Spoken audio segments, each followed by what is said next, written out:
A falta de uma lei específica de proteção de dados deixa os brasileiros preocupados com casos de vazamento de informações na internet, como o escândalo envolvendo o Facebook e a empresa de consultoria Cambridge Analytica. O fundador e presidente da rede social, Mark Zuckerberg, já admitiu erros na transferência de informações de 50 milhões de usuários. Com a revelação do uso antiético e ilegal de dados durante a campanha de Donald Trump à presidência dos Estados Unidos em 2016, milhares de internautas aderiram à hashtag #DeleteFacebook. Inclusive Brian Acton, cofundador do WhatsApp, que foi comprado pelo próprio Facebook em 2014. A advogada Clarissa Luz, especialista em proteção de dados da Comissão de Empreendedorismo e Startups da OAB de Pinheiros, explica de que forma as informações são usadas. São dados pessoais coletados pelas plataformas para que isso seja vendido a anunciantes e assim se gere publicidade definida para o perfil e para o hábito desses usuários. Com isso, o que acontece? Essas plataformas, elas se alimentam dos seus dados pessoais. Portanto, se você não está pagando por um produto na internet, no meio digital, você é o produto. A preocupação também atingiu os usuários do Facebook aqui no Brasil, onde existem mais de 100 milhões de contas ativas. A política da empresa permite distribuir dados para parceiros e terceiros específicos. No país, a proteção é o Marco Civil da Internet. O artigo 15 diz que o provedor de aplicações de internet que exerça atividades de forma organizada e com fins econômicos deverá manter os respectivos registros de acesso a aplicações de internet sob sigilo, em ambiente controlado e de segurança pelo prazo de 6 meses. Ou seja, deletar a conta na rede social não evitaria a curto prazo um possível vazamento de dados. Outro dispositivo que pode ser usado pelos brasileiros que se sentirem lesados é o Código de Defesa do Consumidor. O advogado Arthur Rolo, especialista em direito do consumidor, explica de que forma os internautas podem se defender. Todo mundo que se sentir lesado por isso tem direito de acionar o Facebook, embora aqui no Brasil não se tenha uma legislação de proteção de dados, o Código de Defesa do Consumidor permite que, no caso de qualquer prejuízo, o consumidor pleiteie uma indenização aí por fato do serviço. O Facebook é fornecedor, presta serviços aos seus usuários, em troca da publicidade responde perante o Código de Defesa do Consumidor.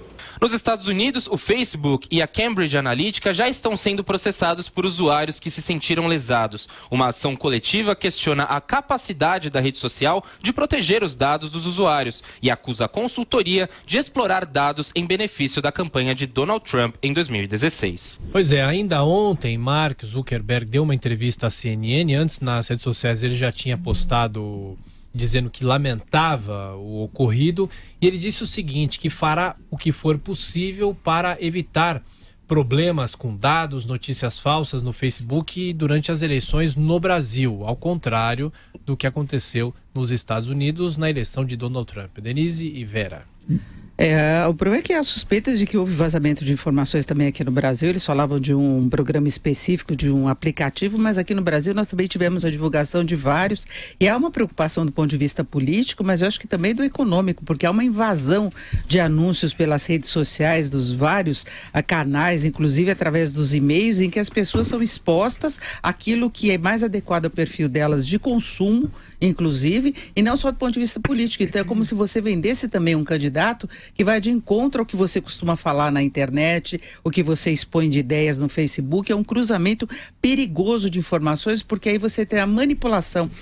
Todo o processo foi desenvolvido exatamente para isso, para detectar o perfil das pessoas e conseguir influenciar esse perfil para colocar a favor de determinado candidato ou contra outro. Agora, isso acontece no dia a dia em relação ao que você consome direto. É uma indução ao consumo também através da internet. Eu acho que isso é um grande risco, né, Vera? Essa empresa, Cambridge Analytica, já estava com um contrato fechado com uma empresa brasileira para prestar o mesmo serviço que prestou nos Estados Unidos e em outros países, também nas eleições daqui. Eles já fizeram, inclusive, um roadshow com candidatos mostrando como seria o serviço. Então isso foi sustado.